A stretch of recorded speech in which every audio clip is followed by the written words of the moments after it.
여러분, 오늘은 그 바울의 설교에 대해서 함께 좀 나누도록 하겠습니다. 목사님 설교도 힘든데 바울의 설교까지 들어야 합니까? 그렇게 말할지 모르겠습니다만. 여러분, 칼 바르트라고 하는 유명한 그 신학자가 있어요. 이 사람이 교회학이라고 하는 유명한 조직신학 책을 이 사람이 지었는데 총 10권으로 되어 있고 페이지가 거의 8,000페이지에 달하는 방대한 그런 책이 되겠습니다. 그런데 이 책의 읽은 제 첫 장에 1장이 하나님의 말씀으로 시작이 됩니다. 하나님의 말씀이 제일 중요하다 이런 말이겠죠. 그 책에서 바르트는 하나님의 말씀을 세 가지로 말해요. 그 첫 번째가 선포된 말씀입니다. 하나님의 말씀이 입으로 선포되는 그 설교를 말하는 거죠. 그게 첫 번째고, 두 번째가 계시된 말씀입니다. 그 예수 그리스도, 우리 예수님이 말씀 그 자체시잖아요. 그게 두 번째.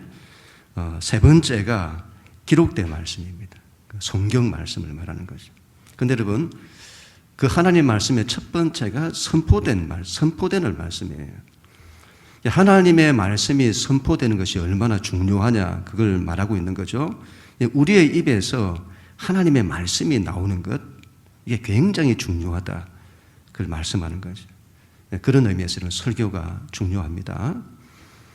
여러분, 설교를 안 듣는 분이 계시잖아요. 예배에 잘 있다가 설교 시간 되면 설교가 안 들리고 설교를 또 안 들어요. 설교할 때가 되면 마음 닫고 귀 닫고. 그래서는 안 됩니다. 물론 저 같은 설교자의 책임이 크죠. 설교를 좀 잘해야 되는데 말이죠. 그러나 다른 한편에서 보면 우리가 하나님의 말씀을 잘 안 들으려고 한다는 겁니다. 아예 관심이 없거나 아니면 한 주간 내내 이제 마음대로 살다가 내 안에 죄가 많은데 그런 모습으로 교회 와서 설교를 들으면 부딪히는 거예요. 하나님의 말씀이 부딪혀. 그게 불편한 겁니다. 그래서 아예 마음 닫고 귀 닫는 거예요. 이렇게 말하고 싶습니다. 그래도 들으라. 그래도 들어야 한다. 마음에 부딪혀도 들어야 한다. 하나님 말씀이 들리는 사람은 복이 있습니다. 하나님 말씀은 생명을 만들어내기 때문이죠. 오늘 말씀은 여러분 비시디아 안디옥이라고 하는 지역에서 바울이 했던 그 설교입니다. 바울이 많은 설교를 했을 건데 다른 설교 다 빼고 왜 이때에 이 설교를 말하냐? 바울이 여러분 이 비시디아 안디옥에 올 때에 죽음의 큰 위협을 당한 것 같습니다. 말라리아라고 하는 풍토병에 걸려서는 거의 사경을 헤맨 것으로 보입니다. 그 힘든 몸으로 타우로스 산맥이라고 하는 그 큰 산을 넘어서 거의 180km, 200km 되는 그 비시디아 안디옥까지 가게 된 거죠. 죽을 상황을 넘긴 겁니다. 죽음의 상황까지 간 거죠.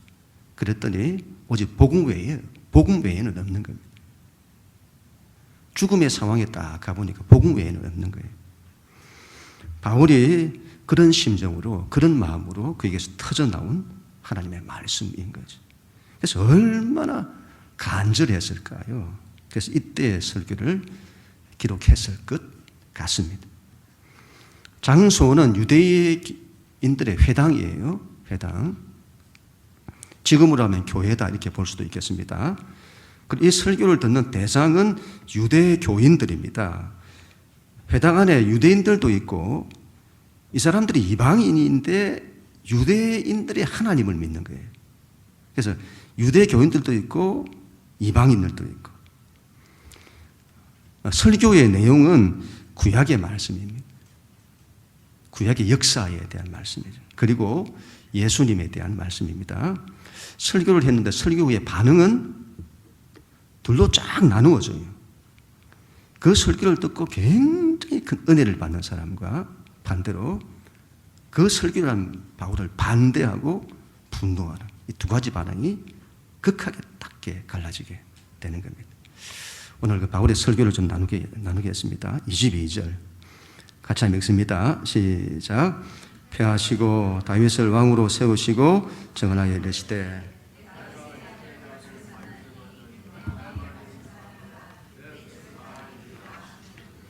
아멘. 이런 바울의 모든 관심은 예수 그리스도에게 있습니다.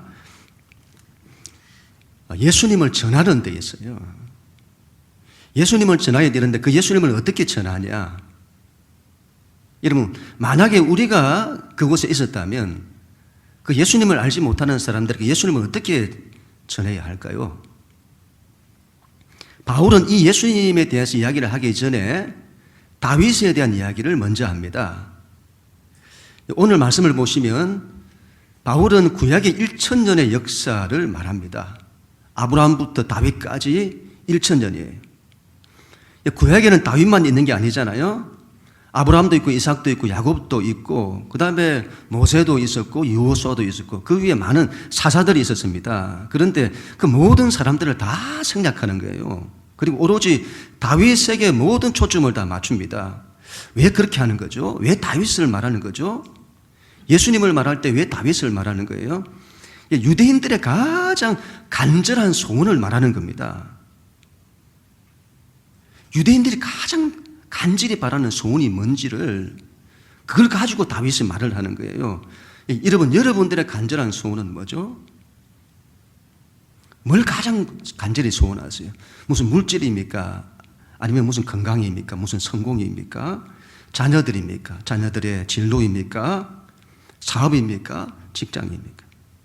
그런 것들이 중요하지 않다는 것이 아니에요. 가장 중요한 것, 가장 간절한 소원, 그게 뭐냐 하는 거죠.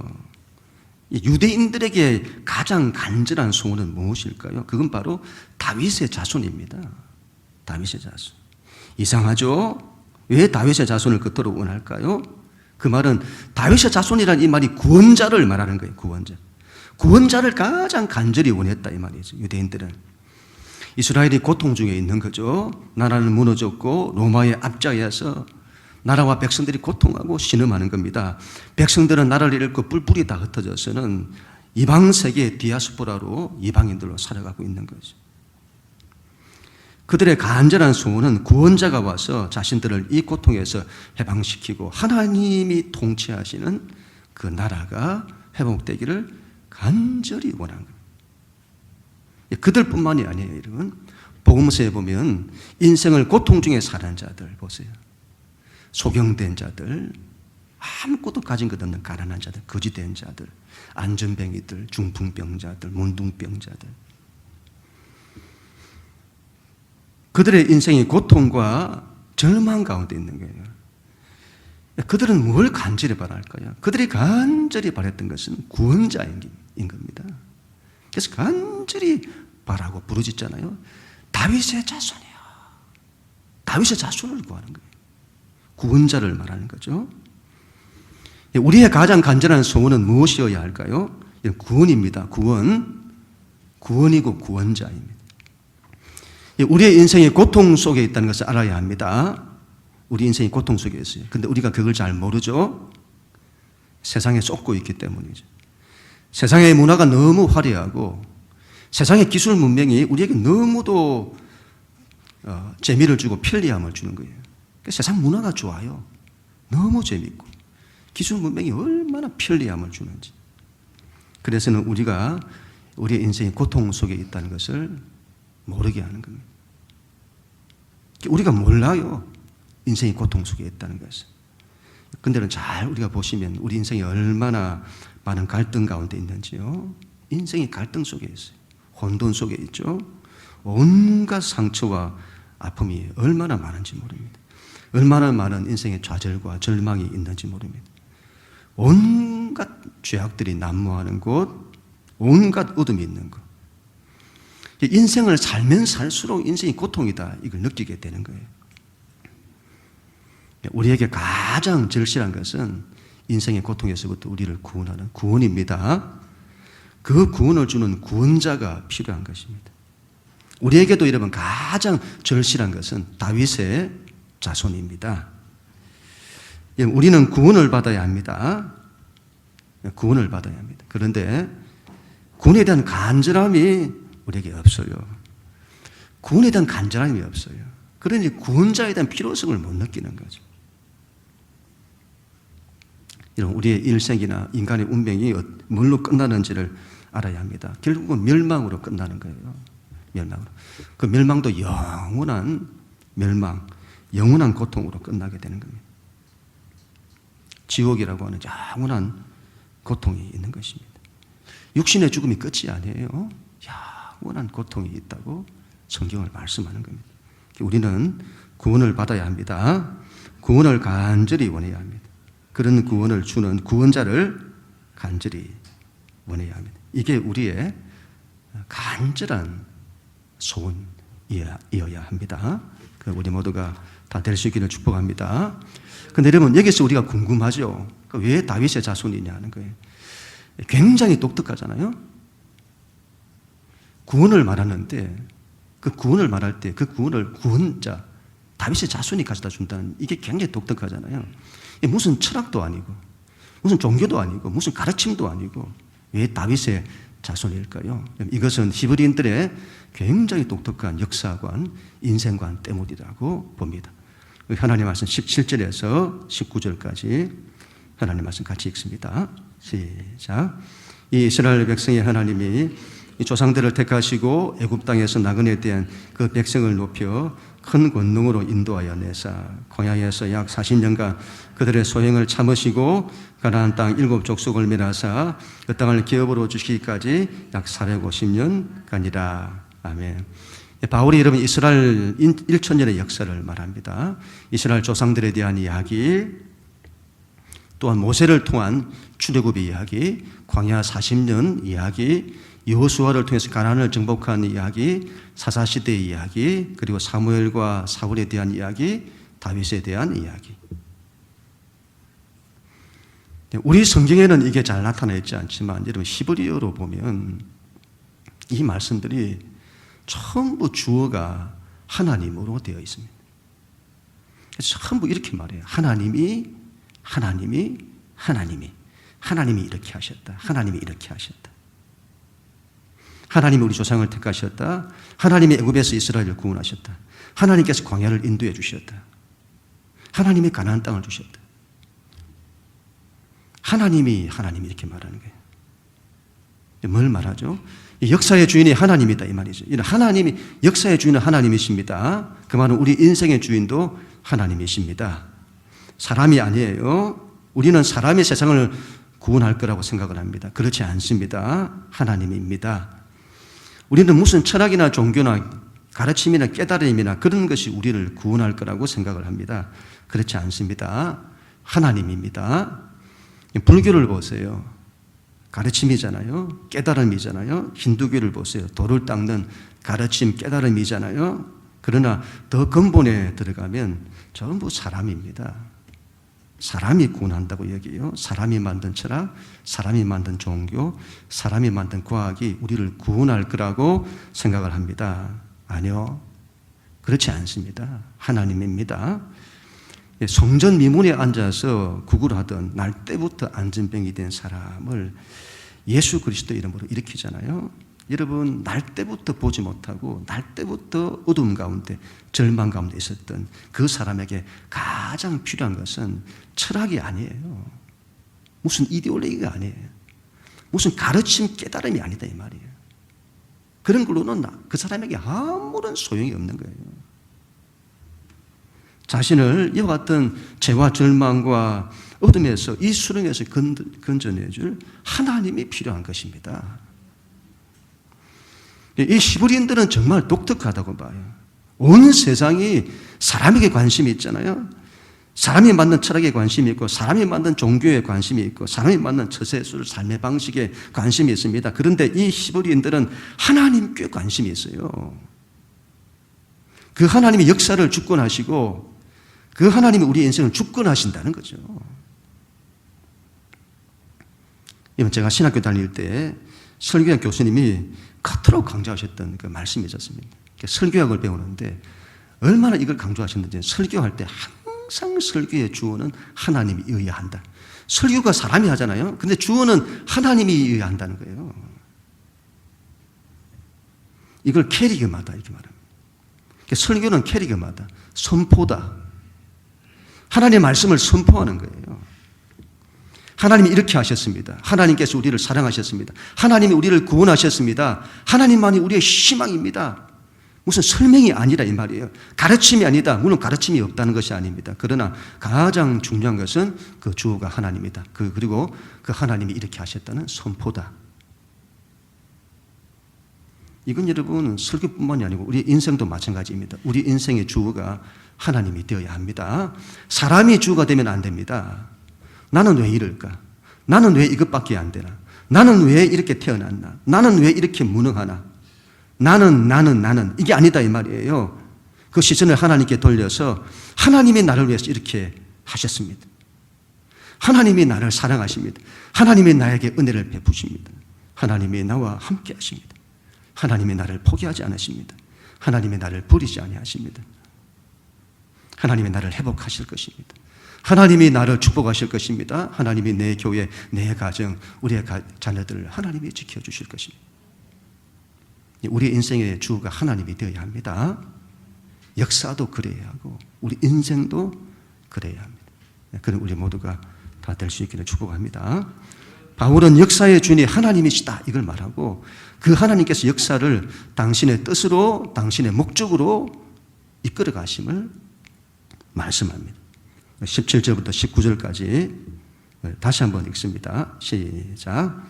이 이스라엘 백성의 하나님이 그 조상을 택하시고 애굽 땅에서 나그네 된 그 백성을 높여 큰 권능으로 인도하여 내사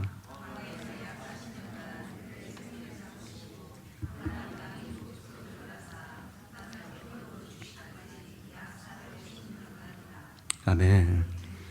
우리는 역사가 저절로 된다고 생각을 합니다. 역사에 아무런 목적도 없고 아무런 뜻도 없다고 생각하는 거죠. 그렇지 않습니다. 역사에는 반드시 목적이 있습니다. 역사에 목적이 있다는 것을 구약 성경이 그리고 이스라엘의 역사가 이건 증명하는 겁니다. 하나님께서 역사의 주인이시라고 했는데 그 하나님께서 역사를 되는 대로 인도하시는 것이 아니라 역사는 에는 하나님의 계획이 있다. 하나님의 뜻이 있다. 하나님의 목적이 있다. 하나님의 꿈과 비전이 있다. 그건 바로 우리에 대한 구원이다 이 말이죠. 우리에 대한 구원. 그게 하나님의 목적이에요. 그걸 어떻게 알 수 있죠? 창세기 처음부터 성경은 처음부터 이걸 말씀합니다. 창세기는 처음부터 하나님의 역사에 대한 목적, 하나님의 인간에 대한 구원에 대해서 말씀합니다. 그리고 이게 가장 확실하게 나타나는 게 이스라엘의 역사예요. 이스라엘 민족의 조상부터 시작되는 이스라엘의 역사. 하나님께서 조상들을 택하셨습니다. 아브라함과 이삭과 야곱을 택하세요. 왜 택하시는 거죠? 왜 택하세요? 뭔가를 위해서 택하는 거죠. 택한다고 하는 것은 뭔가를 위해서 택하는 겁니다. 뭔가 하시려고. 뭔가 목적이 있기 때문에 택하는 거죠. 여기에 컵이 있는데 이 컵은 뭔가 목적 때문에 산 겁니다. 물을 먹고 마시기 위해서 사는 거죠. 그 목적 때문에 사는 거죠.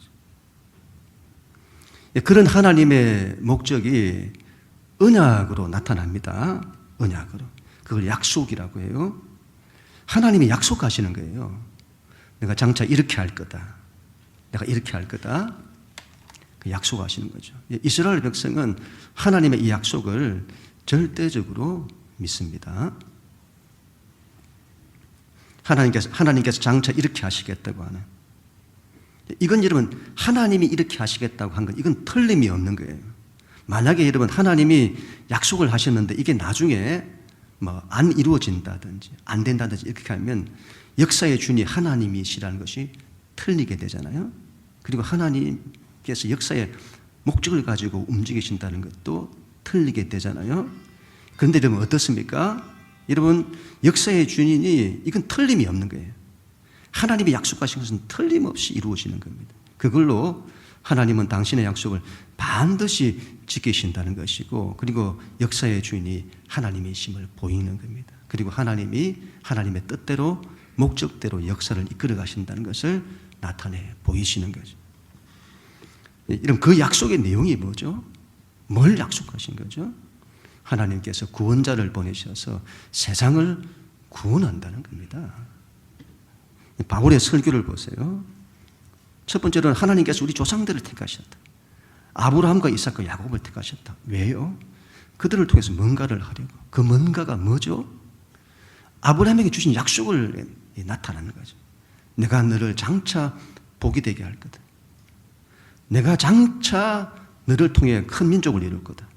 내가 장차 너의 후손을 통해 천하 만민이 복을 받게 할 거다. 그걸 그 옛날에 약속하신 겁니다. 그리고 너에게 땅을 줄 거다.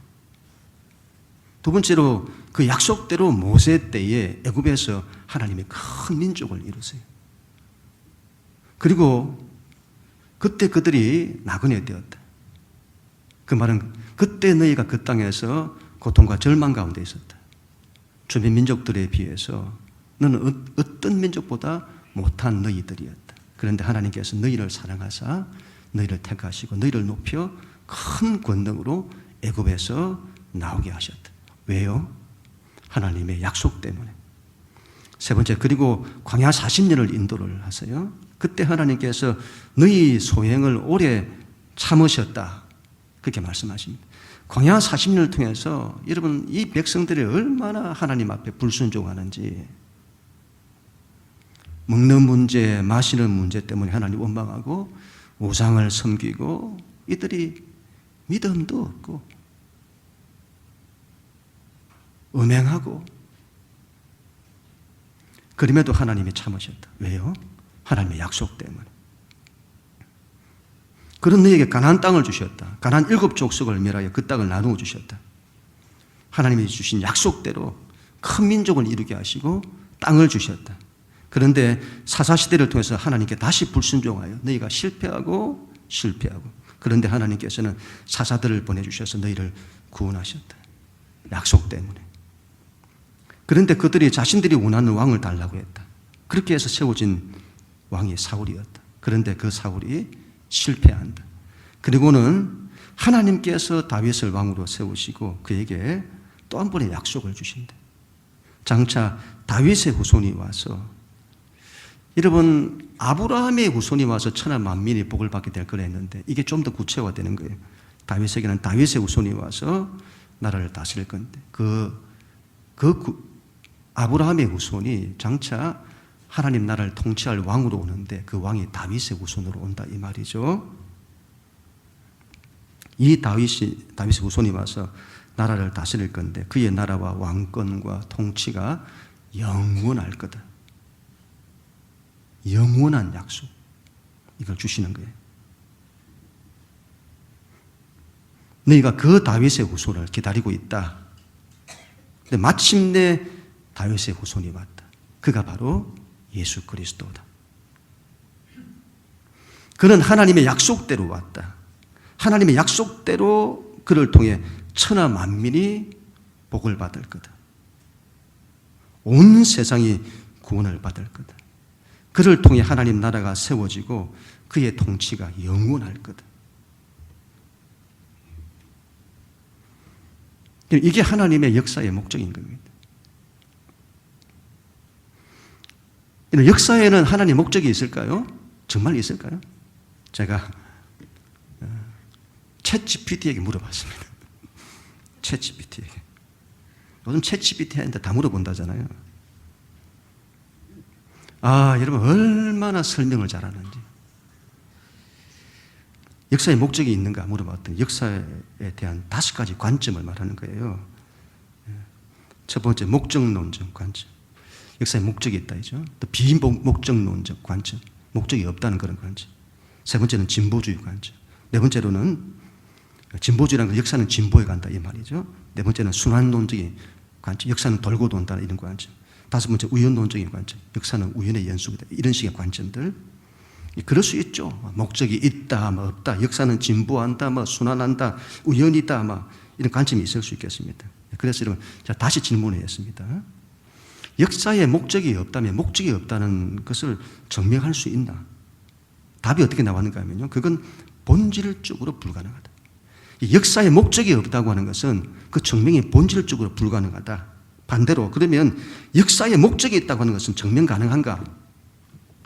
여러분, 답이 어떻게 나왔는가 하면 다양하게 나왔어요. 목적이 있다는 데 대해서는 해겔의 변증법적인 역사관, 마르크스의 역사관, 종교적 목적론, 진보주의 관점 등 이런 걸 딱 보여주는 거예요. 여러분, 역사에 목적이 없다는 것을 증명하는 것이 더 어렵다 이 말이에요. 이건 불가능하다. 반대로 역사에는 목적이 있다는 것은 더 증명된다 이 말이에요. 역사에 목적이 있습니다. 가장 확실한 증명이 성경의 증명입니다. 왜 그렇죠? 이건 여러분 철학적으로 증명된 것이 아니에요. 이스라엘의 역사를 통해서 증명된 겁니다. 한 사람의 뛰어난 물이 그들의 관념과 형 이상에서 나온 것이 아니다 이 말이에요. 이건 이스라엘의 역사를 통해서 나타나고 이루어지고 경험된 거다 이 말이에요. 틀림이 없는 거죠. 확실한 거죠. 이 역사에는 목적이 있습니다. 역사의 주인은 하나님이십니다. 하나님은 역사를 하나님의 뜻, 하나님의 목적대로 인도하십니다. 그 하나님의 목적은 우리에 대한 구원입니다. 그 구원을 위해서 구원자를 보내주시는 것입니다. 우리는 하나님의 이 목적대로 되어야 합니다. 하나님의 이 목적대로 구원자를 통해서 반드시 구원받아야 합니다. 만약 이런 구원자가 사람이었다면 다윗을 통해서 구원을 받아야 할 거잖아요. 근데 다윗이 아니에요. 사람으로는 실패하는 거예요. 사람은 사람을 구원할 수 없습니다. 하나님만이 사람을 구원하실 수 있습니다. 그래서 장차 구원자가 올 건데 그분은 반드시 하나님이어야 합니다. 더 정확하게 말하면 하나님인 동시에 사람이어야 합니다. 그래서 바울 설교의 가장 큰 목적은 이제 여기에 있습니다. 그 구원을 위한 구원자, 그 다윗의 자손, 그가 예수 그리스도다. 23절 같이 읽습니다. 시작. 하나님이 약속하신 대로 이 사람의 후손에서 이스라엘을 위하여 구주를 내시으셨으니 곧 예수라. 아멘. 너희가 간절히 기다렸던 그 구원자, 하나님께서 약속하신 자, 이 약속은 하나님의 약속이기 때문에 반드시 이루어지는데 그 약속하신 자, 그가 바로 다윗의 자손인데 그가 와서 우리를 고통과 좌절과 절망으로부터 구원할 건데 그 약속된 자 다윗의 자손이 바로 예수 그리스도다. 우리는 이런 말을 들어도 반응이 잘 없잖아요. 당시에는 회당에 있었던 사람들 생각해 보세요. 여러분 이 말에 난리가 났습니다. 여러분 사이에 딱 둘로 홍해 갈리듯 둘로 딱 갈라지는 거예요. 한쪽은 이 말을 듣고 그냥 흥분하고 난리가 났습니다. 다윗의 자손이 왔다고 하는, 구원자가 왔다고 하는. 또 한편은요, 그걸 반대하고 분노하고 막 난리가 난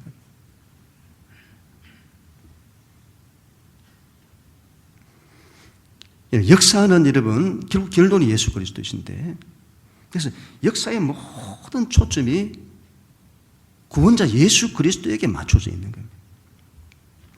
이걸 여러분 구속사라 그렇게 말합니다. 구속사. 여러분은 이 세상에는 하나님이 이루시고자 하시는 이 구속사가 있고, 그리고 이 세상에 돌아가는 보편사가 있는 겁니다. 구속사가 있고 보편사가 있어요. 우리는 이 세상이 보편사, 세계사 이런 걸로 돌아가는 것처럼 생각을 합니다. 그렇지 않습니다. 구속사로 돌아갑니다. 그 중심에 구속사가 있습니다. 하나님의 약속, 예수 그리스도, 그분께서 세상을 구원하시는 이야기, 이 구속사로 이런 역사는 돌아가는 것입니다. 그리고 세상의 모든 보편사, 우리의 모든 인생은 하나님의 이 구속사를 위해 돌아가는 거예요. 구속사가 중심에 있는 겁니다. 이게 왜 중요하냐? 마태복음 6장 33절 마지막으로 같이 한번 읽습니다. 시작. 그런즉 너희는 먼저 그의 나라와 그의 일을 구하라. 그리하면 이 모든 것을 너희에게 더하시리라. 아멘. 굉장한 말씀이죠. 이 말씀은 여러분 개인의 인생뿐만이 아니라 역사에도 그대로 적용되는 말씀입니다. 여러분 우리가 하나님의 뜻과 하나님의 목적을 위해 살아가면 인생의 모든 것이 다 더하여지는 거예요. 내가 하나님의 뜻을 위해서 살면 그걸 위해서, 내가 하나님의 뜻을 위해 살면 그걸 위해서 하나님이 내 인생의 전부를 거기에 맞춰서 인도해 주시고 지켜주시고 축복해 주신다는 것입니다. 이건 교회도 마찬가지예요. 교회가 하나님의 목적을 위해 순종할 때에 여러분의 삶의 모든 것들이 더하여진다는 것입니다. 이건 나라도 마찬가지다. 나라도 하나님의 구속사에 순종할 때에 그런 민족에게 하나님께서 모든 걸 더해 주신다는 것입니다. 모든 중심에 구속사가 있어요. 나머지는 그걸 위해 돌아가는 것입니다. 이 한 가지죠. 예수 그리스도를 통해서 모든 천하, 모든 인류를 다 구원하는 이 한 가지. 그래서 여러분 하나님의 역사의 모든 초점은 예수 그리스도에게 맞춰져 있는 겁니다. 예수 그리스도 외에 구원의 길은 없습니다. 이건 하나님의 오랜 역사의 뜻이고 약속입니다. 바울이 여러분 구약 성경을 통해서 이걸 읽어냈다는 거예요. 구약을 통해서 예수 그리스도를 읽어낸 겁니다. 우리도 구약을 통해서 그걸 읽어내야 합니다. 구약을 통해서 예수 그리스도를 읽어내지 못하면 우리는 하나님의 의도와 전혀 다르게 성경을 읽고 있는 거예요. 구약의 사람들이 다윗의 자손을 얼마나 간절히 바라는지요. 다윗의 자손을 그토록 바라고. 그분이 오셨습니다. 이제 신앙을 살아가는 우리들은요, 다시 오실 예수 그리스도. 그분을 간절히 바라야 합니다. 그분이 다시 오십니다. 다시 오셔서 역사를 완성하실 것입니다. 그분이 다시 오실 날이 가까이 왔습니다. 우리가 주일마다 사도행전을 나누고 있는데 이제는 우리가 주님 다시 오시는 그날까지 우리는 사도행전적인 삶을 반드시 살아가야 합니다. 오늘은 이런 성령 강림 주일입니다.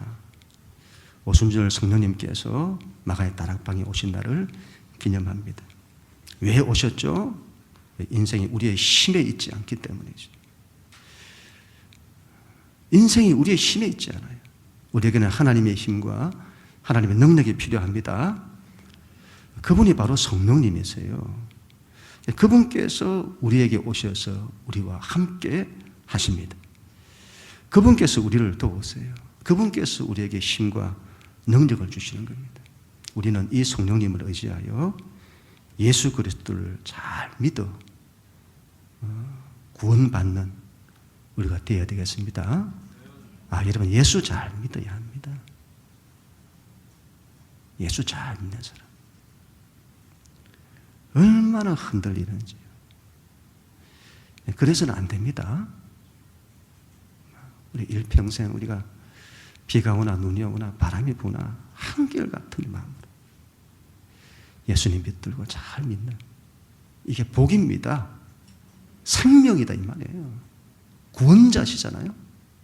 모든 걸 다 살린다 이 말이죠. 그 예수를 잘 믿어서 구원받아야 합니다. 그리고 성령님 의지하여 그 구원자 되시는 예수님을 전파하는 우리가 다 되어야 합니다. 새세민 축제를 앞두고 있는데 우리 한마음 한뜻으로 우리 기도하면서 오직 예수밖에 없다는 그 마음으로 그분을 전파하는 우리가 다 되어야 되겠습니다. 그래야 할 때 하나님께서 모든 걸 다 더하여 주실 것입니다. 우리 모두가 다 될 수 있기를 주님의